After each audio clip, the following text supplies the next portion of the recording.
ইরানের উপর মার্কিন হামলা এখন প্রায় নিশ্চিত। এখন আর প্রশ্ন আক্রমণ করা হবে কিনা তা নয়, বরং কখন আক্রমণ করা হবে তা। পশ্চিমা সূত্রের বরাতে আন্তর্জাতিক সংবাদ মাধ্যমগুলোর এ তথ্য কি সত্য হতে চলেছে? তবে কি যে কোনো মুহূর্তেই ইরানে হামলা চালাবে মার্কিন যুক্তরাষ্ট্র? ইরান কি প্রস্তুত? মার্কিন যুক্তরাষ্ট্র অনেকদিন ধরেই ইরানের উপর ক্রমবর্ধমান চাপের অংশ হিসেবে মধ্যপ্রাচ্য অঞ্চল জুড়ে সামরিক শক্তি বাড়িয়ে চলছে। ইরান অভিমুখে মার্কিন বিমানবাহী রণতরী ইউএস আব্রাহাম লিঙ্কন অগ্রসরের মধ্যেই আরেকটি রণতরী পাঠানোর নির্দেশ দেন মার্কিন president Donald Trump. President Trump যা সিদ্ধান্ত নেবেন তা বাস্তবায়নের জন্য সামরিক বাহিনীও প্রস্তুত, এমনটাই জানা গেছে। ট্রাম্পের দাবি, যে কোনো মূল্যে ইরানকে পারমাণবিক চুক্তিতে সম্মত হতে হবে। তবে ইরান ক্রমবর্ধমান মার্কিন হুমকি ধামকি আর চাপের মধ্যেও মার্কিন যুক্তরাষ্ট্রের সামনে মাথা নত করেনি। ইরান বলছে যে প্রেসিডেন্ট ট্রাম্প হুমকি দেওয়া বন্ধ না করলে তারা আলোচনায় অংশ নেবে না। ইরান একই সাথে সতর্ক করে দিয়ে জানায়, যে কোনো সংঘাতের জন্য পুরোপুরি প্রস্তুত রয়েছে দেশটি।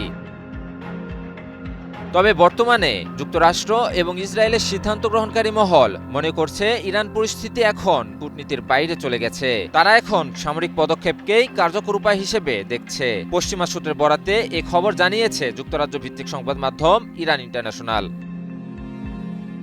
সূত্রের মতে বর্তমানে মূল প্রশ্নটি এখন আর আক্রমণ করা হবে কিনা তা নয়, বরং কখন একটি উপযুক্ত সুযোগ তৈরি হবে তার জন্য অপেক্ষা। এমন সুযোগ আগামী কয়েকদিন বা কয়েক সপ্তাহের মধ্যেই তৈরি হতে পারে।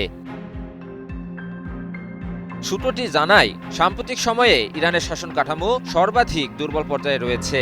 এখন শুধু ইরানকে ভেঙে ফেলার জন্য একটি চূড়ান্ত আঘাতের অপেক্ষা। সূত্রটি আরও জানায়, ইরানে চালানো এবারের অভিযানটি হবে অভূতপূর্ব, অর্থাৎ এমন আঘাত যা ইরান ইতিপূর্বে দেখেনি।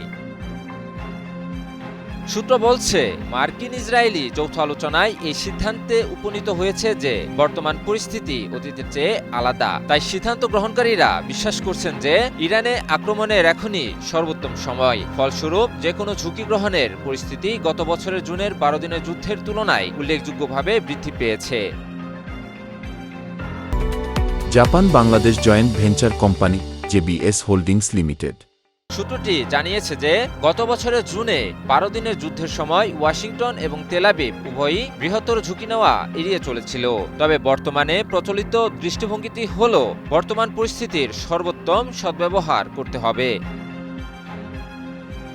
গত বছরের জুন মাসে ইসরায়েল ইরানের বিরুদ্ধে আকস্মিক সামরিক আক্রমণ শুরু করে। এরপর 22 জুন মার্কিন যুক্তরাষ্ট্র ইরানের ইস্পাহান, নাতানজ এবং ফোর্দোর গুরুত্বপূর্ণ পারমাণবিক স্থাপনা লক্ষ্য করে হামলা চালায়। পশ্চিমা সূত্রের মতে বর্তমানে ইরানের উপর যুক্তরাষ্ট্রের হামলা প্রায় নিশ্চিত। এখন শুধু প্রশ্ন, তা কখন ঘটবে। ইমন আলী, নিউজ 24।